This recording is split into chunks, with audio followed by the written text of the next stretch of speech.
Welcome back to Story Writing Grade 3. Today I have Madame Christina with me to talk about how you can write a great main event. We are now on step 5 in the step-by-step guide to story writing. So you will be using slides 10, 11, and 12. Let's take a moment to review main events. A main event is the longest and most important part of the story. It is very important to remember that this is where the bulk of the action takes place. You have set your story up with your entertaining beginning, and you wrote an excellent descriptive paragraph for your elaborative detail that's important to your story. Now it's time to write your main event. When writing, you want to try and stretch out your ideas. Your main character is on an adventure. A good main event includes lots of action and description. There is often a little dialogue, and you also want to include a thought or question from your main character.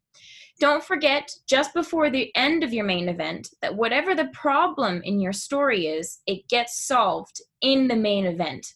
For example, if someone is kidnapped, they get saved. If you are looking for treasure, you find the treasure. Excellent. You can also try adding in some suspense to your main event.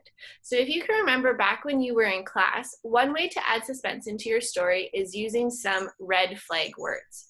These can be located in the toolbox. So we encourage you to try and add 1 or 2 red flag words into your main event. You don't want to add too many because then that's too much suspense. But some of the examples are suddenly or in the blink of an eye. A main event should be between 10 to 15 detailed sentences. For this assignment, we have provided you with the rubric. This is the same rubric that you would have already seen in class several times. We will be marking this portion of your story, so take the time to include all necessary parts and make meaningful corrections. So this step in the story writing process will take you the whole week. We recommend that after watching this video today, you read the beginning of your story and start writing your main event.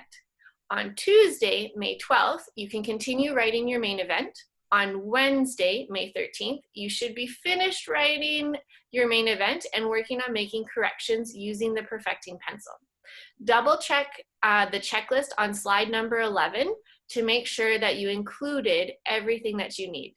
Your teacher will be looking at your main events on Thursday, and Friday, May 15th, please review your teacher's feedback and make any necessary changes to your main event so that you're ready to start writing your ending the following week. Have a fantastic time writing your main event.